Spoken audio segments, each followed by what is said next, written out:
I've taken the time to study the All-22 coaches film from the Bills' preseason loss to the Bears, and I'm sharing my top takeaways with you today on Locked On Bills.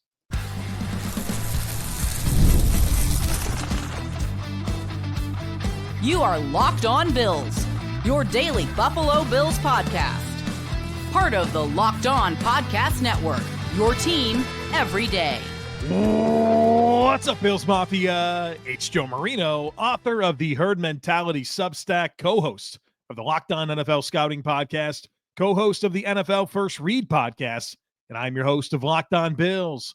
I want to thank you for making Locked On Bills your first listen every day, and a big welcome and shout out to our everydayers. You know who you are. Those of you who never miss a single episode, I appreciate y'all being here very, very much. I'd also like to invite you to subscribe or follow for free on YouTube or wherever you listen to podcasts. We're part of the Locked On Podcast Network, your team every day. Today's episode is brought to you by Game Time. Download the Game Time app, create an account, and use code LOCKEDONNFL for $20 off your first purchase.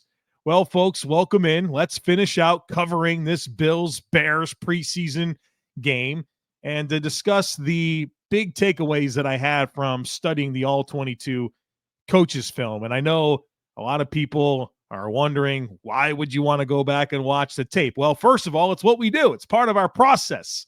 It's how we get good opinions and takeaways from football games. You study the tape. And even if the Bills play poorly, I really enjoy that time in the film. It's therapeutic for me, and it gets rid of the confusion, right? You're watching a game live, and you feel like a lot of things are not going well, and you can kind of piece it together, but you really know after you study the tape. And so I have plenty to share with you. Now, again, this is a preseason game, so the conversation is going to be rooted a whole lot more into individual player execution as opposed to storylines within the game script, how units performed.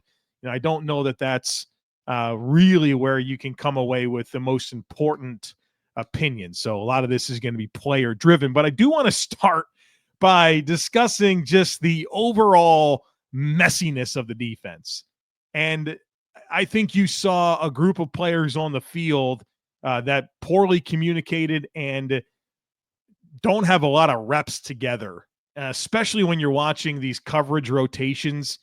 With all due respect to Caleb Williams, he came out and executed at a high level, but boy, did the Bills make it very easy on him with just really loose coverage rotations. They're trying to spin at the snap, and guys are getting to the wrong spots, and you see that guys are pushing and pointing and communicating, and not everyone's going the right way. And you watch coverage rotations, and it should be very cohesive and moving together, and you saw just voids being created because guys are getting to the wrong spots. And there are times where it's hard to discern what coverage the Bills were even running because so many players were just in the wrong spots.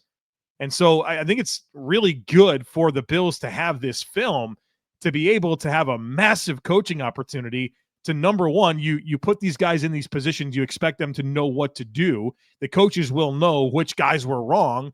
And absent of a game plan and being very specific, it's just, hey, what fundamentally are the rules of our defense? And can you go out there and execute it? And I think you probably got a good list of players who can and cannot. So it's tough to watch, but I think it's very useful for how the coaching staff can use this to really weed through who knows what they're doing and how you can coach guys through those types of situations. So you're watching some of these coverage shells, and it's just guys are just wrong. Number two is in the run game, the Bills got worked by crack blocks. And crack blocks is when an outside player is going to kind of come back towards the line of scrimmage and ear hole an edge player, and then you're going to create an outside lane. And the communication piece was just awful. The defender whose man is going to make the crack block has to make a crack call, and then they have to replace, right, that defender that gets cracked. The Bills were an absolute mess on this, and boy, they better get it figured out because Baltimore's going to do that to the Bills. Miami's going to do that to the Bills, and those are a couple of early games on the schedule. Now, look, in all likelihood, not a single player that's going to be on the field defensively in those two games was out there, so it's a poor representation of how the actual Bills defense will do it. But these guys, the reserve players, were lost on how to deal with crack blocks, and that washed down the edges, and the Bears were able to get some good plays in the run game. So just a very messy group defensively that lacked communication, and you could tell they lacked reps together. The other thing I'd say about the defense is you did see a lot of blitzing and man coverage, 5-6 man pressures, man coverage behind it. And the Bills just didn't have the man coverage to hold up on the back end. You have a possession down, a 3rd and 5, and Brandon Codrington's one-on-one with DJ Moore on an outbreaking pattern. Like, how do you think that's going to go? So I think the Bills are trying to run some of their stuff, but I mean, you just don't have the personnel to do it when you're putting Codrington against DJ Moore one-on-one, right? I mean, and that's just a microcosm of the challenges that this Bills defense had in a variety of ways. All right, so with that out of the way, let's get into more individual player performances, and I want to start with positives. And the guy that just keeps popping is Tyrell Shavers. You felt it, right, when you watched the game, but you go back and study the film and you see the route running, and it just gets me very excited. He had 2 catches for 29 yards, and one of them, the first one, was the outstanding back shoulder adjustment to the football, which was really just a good spot throw by Mike White, a good adjustment to the ball by Tyrell Shavers. It's not like there was a ton of separation, but that late break, working away from the defender, making a great adjustment, and creating a nice play down the field was really strong for Tyrell Shavers. I think it speaks to his ball skills and his body control and his radius, right? His catch radius. My favorite play was the other catch that he had, which was multiple breaks to work this comeback route. And he created a ton of separation. And I think he's put on tape that he's able to create vertical separation. And I think some of these corners are starting to understand that, and they're playing with more vertical leverage. And that opened up this multiple break comeback route that was very much hey, we need you to get a bucket here. Get this comeback route, and we're going to rip it to you. And it was a thing of beauty. I'll tell you that the more I watch Shavers, the more I get interested in seeing what it looks like with Josh Allen throwing him the ball, because whether it's how he wins vertically and how you think about where some of those deep balls were to Gabe Davis, or some of these multiple breaks, get a bucket, quick separation type stuff, it's something that has worked well with Josh Allen. And so he gets me excited. That he had a double move. It was actually the play that Elijah Moore ran a whip route, and Mike White can't get the ball over the line despite having 5 yards of depth on his drop. It gets batted down, but Elijah Moore was coming free on a whip route. But also you had a double move down the field that Tyrell Shavers was running away from coverage. So I think he's having an unbelievable preseason, and what he's putting on tape is really impressive. I think he's made a heck of a case to make this roster. And the route running, the size, he can play any spot, he can block.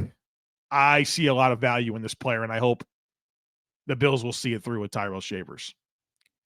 Let's shout out Frank Gore. Really physical running in this game. Had 51 rushing yards. 44 of those 51 rushing yards were after contact.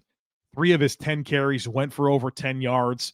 Had 4 missed tackles on 8 rushing attempts. The guy just has a really nice feel with the ball in his hands. And even when there's a lot of traffic and it's congested, I really respect his ability to navigate and negotiate that space and find little creases and get skinny through holes and maximize his touches. I think he's got physical limitations. There's no doubt about it. But there's also no denying that he's got legit football instincts with the ball in his hands. And I thought that, just like I said during the reaction pod, I thought there were some really good reps in pass pro. I can confirm that on tape. There were some outstanding reps in pass pro. So, I mean, Gore showed an ability to be a physical runner, to catch the football, to contribute on passing downs in a blocking capacity. It's pretty strong. Now, I think his special teams reps have been underwhelming. He's not super explosive. He's not super big, but there's a cerebral skill that he offers that, obviously he's probably a practice squad player, but if you get him back on the practice squad, I feel good about being one snap away from him being part of the 3-man rotation with the Bills running backs. All right, we got so much more to cover. I want to get into Michael Hoecht, Jordan Hancock, and a linebacker that really is catching my eye that I don't think we've really talked about. So we'll do that here next. Folks, be sure to stick with me. August 26th is officially FanDuel Futures Day, a brand new holiday for football fans who live for both predictions and preseason hunches. For just 24 hours, FanDuel is giving you deals on NFL season predictions. So whether you're calling your MVP, eyeing a long shot division winner, or ready to crown your Super Bowl champ before week one even kicks off, this is your moment. So take a flyer on the MVP race. Maybe Josh Allen's going to repeat. Maybe Baker Mayfield is a dark horse candidate. You have a hunch on who's going to win the Super Bowl? Well, if you think it's the Bills, go ahead and get in on this action. Or you can parlay your division winner dark horses. So you like a couple of teams, you want to parlay it together, get a nice little payout if you're right. Check it out. Visit the FanDuel app today and start planning your futures bets now, because Futures Day is one day and one day only. FanDuel, play your game. All right, well, folks, welcome back. We are breaking down my takeaways from the All-22 film. Bills, Bears, 38-0. Want to talk Michael Hoecht. I'm falling in love. There's no doubt about it. I mean, I just love the way this guy plays. The physicality that he played with against Chicago just popped. You know, he's playing on the strong side of a lot of formations. That means he's lined up over tight ends a lot. And this dude was destroying tight ends in the run game, just caving down that side, setting firm edges, playing with extension, getting off blocks, making stops against the run. I mean, good Lord, he'd be helpful against Baltimore in week one. I guess the flip side is hopefully he's healthy. And if you play Baltimore in the playoffs, that'll be a nice little pivot. You think about the first Baltimore game last year against Baltimore, and your second level is not Taron Johnson. It's Cam Lewis, Balin Spector, and Dorian Williams. And then you play him again in the wild card or the divisional round, and the second level is what it's supposed to be, right? It's Milano, it's Bernard, it's Taron Johnson. And while the Bills still had their struggles, they were a lot better, right, in that game than they were in the week 4 disaster. And I think about this one, it's like, all right, you're not going to have Michael Hoecht that first game, but at least you know that will be different, hopefully, if you got to play him again. So that work that he did in the run game was awesome, and I love the pass rush as well. He showed power, speed to power conversion. His sack that he got, I mean, he literally just ran right through the face of that tight end, and then the running back comes in to try to chip, and he has nothing for it either. And Michael Hoecht just plays right through that dude's face and gets a sack. So goodness gracious, I can't wait to see him with the regular defense after the bye. He's a good football player. Let's talk Jordan Hancock, Bills safety. He's playing safety. I mean, he played maybe a couple snaps in the slot. This guy is playing safety for the Bills. And I thought the coverage was sound, but the fitting of the run from depth is what really stood out to me. And you go to some of the early reps that he put out there, and there was one in particular where I thought he was a little tardy with his trigger, and he had a chance to fire his gun and go. And instead he was hesitant, and then he kind of ran into a block. And it's like, man, that alley was there. Run the alley, go make the play. And then it was maybe even the next player, very quickly after, the Bills dial up a safety blitz. And so Hancock is playing from depth, and he's creeping towards the line of scrimmage, and he times it up, and he gets that really good physical run stuff. And I thought that was a moment for him where after that play, you saw him be just really, really aggressive with his trigger, and he made some nice plays against the run. In particular, he had a great goal line tackle where he was in the hole, patient, triggers, it stays under control and makes a tackle, forces the Bears to run another play before they ultimately score a touchdown. But that ability to fit the run and be physical and play downhill really, really popped for Jordan Hancock, and I thought he was pretty sound in coverage as well. I teased that there's a linebacker I want to discuss. It's Jimmy Ciarlo. This guy was just signed like last week out of Army, and he popped last week against the Giants. And I just pause and you file it away, and you're like, okay, he made some plays. He looks decent. And, I need a little bit more of a sample size before I say anything. And now you get another game, and it's 2 games in a row now where he just really pops. And I love the urgency that he plays with. I mean, obviously he's coming in late, right? I mean, we're talking more than halfway through training camp, a couple weeks to make his presence felt and do something that's going to give him a chance to make this roster. And I think he's done all he can. And this guy is fast. He's physical. He's aggressive. He's not been really out of position. I'm very surprised at how comfortable he's been able to look under these circumstances. Then he's been a maniac on special teams, an absolute maniac. I'm intrigued. I think he's popped more than Edefwan Ulofosio or Keontae Jenkins. And so whether that's creeping onto this roster as the last linebacker, sticking around on the practice squad, I'm interested in Jimmy Ciarlo. He is really, really flashing in a positive way. Let's talk Landon Jackson. I'm not going to sit here and tell you that I think Landon Jackson played great, but I do think he comfortably took a step from last week. And I think the game really slowed down a bit for him. Looked a lot more comfortable. His pass rush was discernible at times. I thought he did a better job utilizing his length. And there are too many instances where his chest gets collapsed and he can get stuck on blocks, and it's easy for offensive linemen to get their hands on him, but it's a lot better than it was last week. And last week, not only was he not maximizing his length, you kind of saw him running himself out of run fits at times. And so I think he took a step. I don't think he's quite where he needs to be, but I think things slowed down and he was much more effective, especially with some of his pass rush. You saw a cross chop with a Euro step. You saw him work the bowl and work to disengage. There was a lot better pass rush put on film this week against the Bears. I want to call out Dorian Williams. The blitzing piece of what's going to be on the menu for him this year is exciting. He still looked like he was shaking off some rust. There was some misdirection stuff that got him in trouble, but the Bills are going to blitz a lot. There's really no denying it. If you've watched training camp, if you watch these preseason games, they're playing different for sure. It's not soft zone. It's just not. The Bills are playing. I think they're probably blitzing between 25 and 35% of the time, which is a pretty significant uptick for the Bills. And Dorian Williams, if he gets on the field, the way that he just plays with such reckless abandon, and willing to throw his body into people, he's blowing up running backs and can convert speed to power and can really kind of cause some chaos with that ability to blitz. And so I'm curious to see how he factors in. Obviously Bernard and Milano are going to be the guys, but whether it's goal line reps, maybe there's some situational, you want to have him on the field as a spy, or, if he's not going to need a spy, he can trigger and blitz. I think there's some things you can do with Dorian Williams because of that tenacity that he has as a blitzer. So that's something that really stood out to me. And it's nice to see him on the field and kind of shaking off the rust. Let's talk about this Cole Bishop situation. Played 12 snaps. Definitely shaking off the rust. I think that's fair.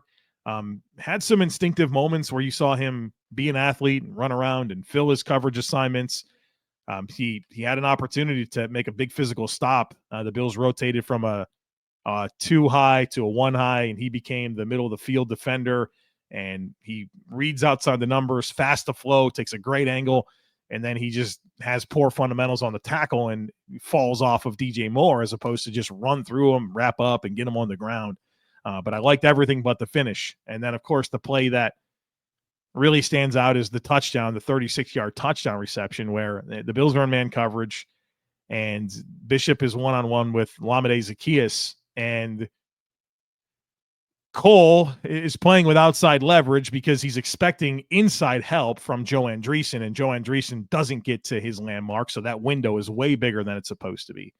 But Cole's got to be tighter in coverage there. And to me, it just looked very robotic on a play like that where he's not playing with just the right feel for how the routes are developing. It's robotic. It's like, hey, I have to cover this guy. I need to play with outside leverage because I know I have inside help. So it's just like, hey, get to that spot and then let it play out. You got to have more feel than that, right? Yeah, you have inside help, but that doesn't mean you can just completely overrun it. You got to play tighter. So it feels like a lot of shaking off the rust.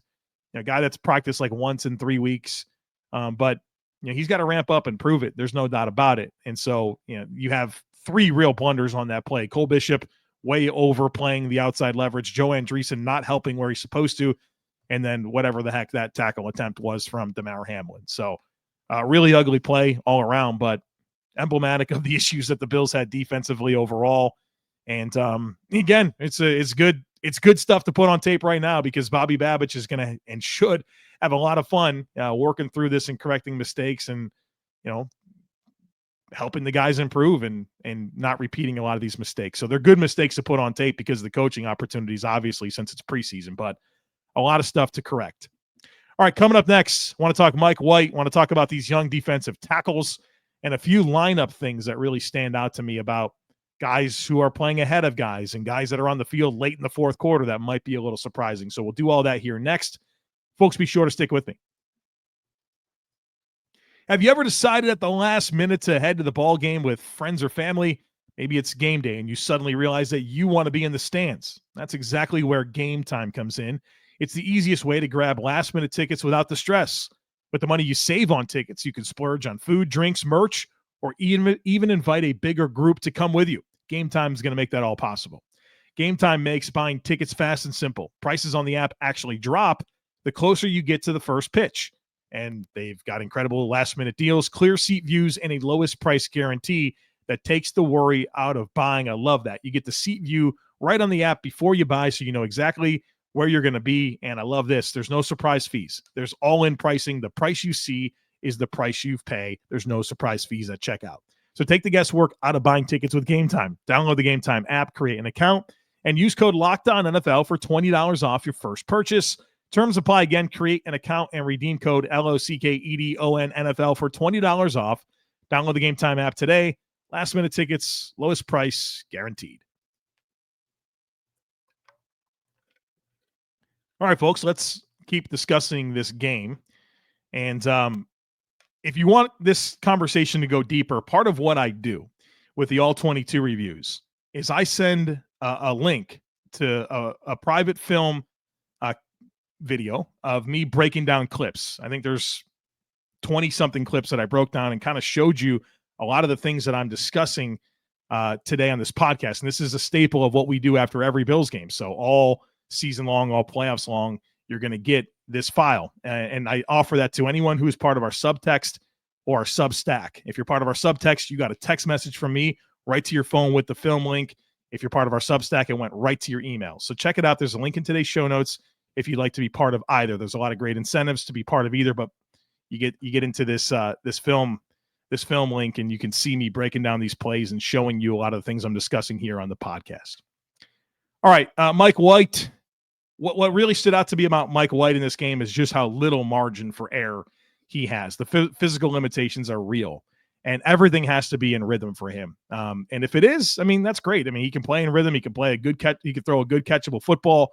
But there are just times where, if he doesn't read the progression clean, or he wants to hang onto the ball to let something develop, he just doesn't have the physical skill to move off his spot, to find the strength to throw the football into tight windows when he's hurried, and his throw sequencing can't be the way that he wants it to be. And it's just a tough way to live. And then the thing with Mike White is when it breaks down and he can't make something happen, the way that he eats the ball, I mean, it just looks ugly, right? He gets ragdolled in the pocket because he can't really move. So the limitations are just too real for me to think about him as the option over Mitchell Trubisky. All right, let's talk about these young defensive tackles. We'll talk TJ Sanders, Deion Walker, Dwayne Carter. I thought TJ Sanders did some good things. He had some struggles as well. The struggles came with double teams, and he was challenged with some double teams. He got moved a few times. He was able to get his knee on the ground and kind of drop and create some chaos, and still got kind of moved there. You can see he's trying to work in to try to split some of them, but point being is he's got to work overtime to beat doubles, which, look, you drafted a 300-pound, quick, explosive defensive tackle. Holding up against doubles is going to be the issue.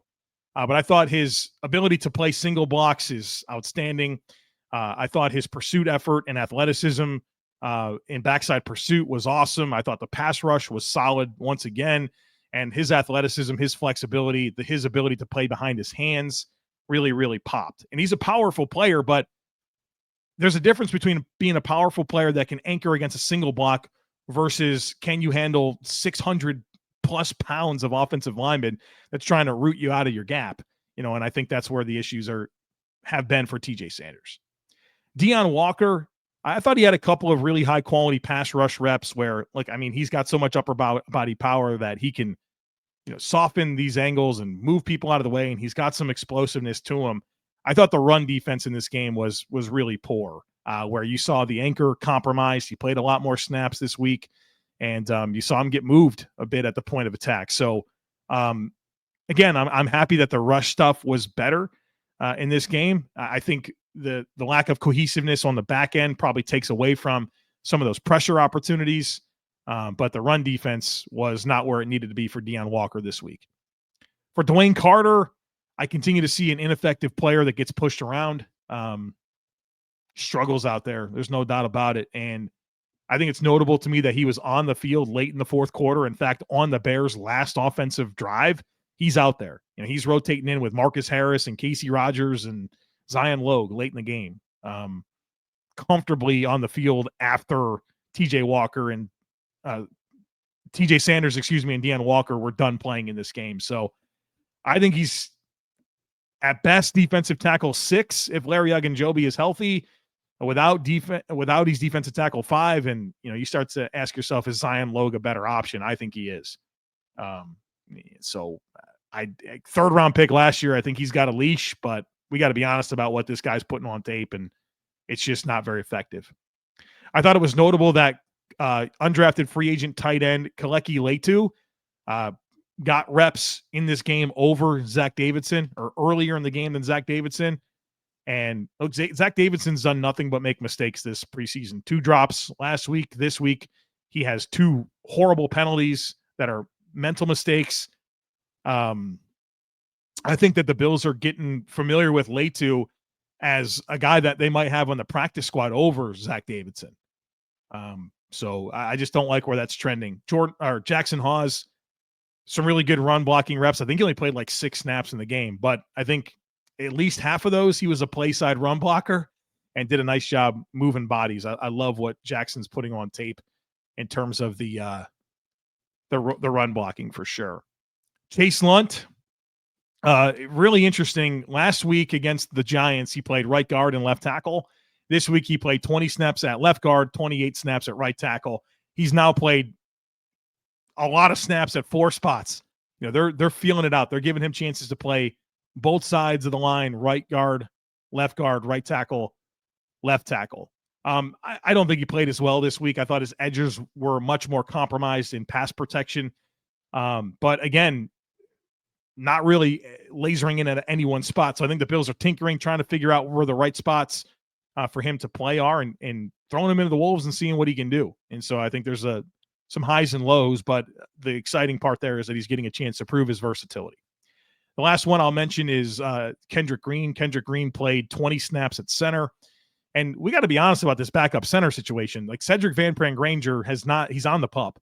Okay. What's the deal there? And then Alec Anderson, who's, maybe the number 2 or number 3 center, he's been limited and missed some time. Where does he factor in? Is he first in at center? Do they Bills like him in this utility role? Point being, with Cedric Van Pran-Granger not really part of the mix right now, we got to start thinking about Kendrick Green as a possibility for this roster. It might be Kendrick Green versus Dan Feeney right now for the 9th offensive lineman spot. So let's open up our mind to that possibility, because I think this is trending more and more towards Cedric Van Pran-Granger starting the year on the PUP list. And that's going to open a spot for Kendrick Green or Dan Feeney or maybe even Jacob Bear. So curious to see how that sorts itself out. All right, folks, there you have it. My takeaways from studying the All-22 coaches film: Bears, Bills. We'll bury this one, move on. Herd mentality. We'll get into some topical stuff. We'll get ready for this last preseason game. Then before you know it, it'll be week 1. Don't miss anything. Make sure that you're subscribed. Would love it if you took a second to rate, review, and share the podcast. Have a great rest of your day. Go Bills. Look forward to catching up with you again real soon.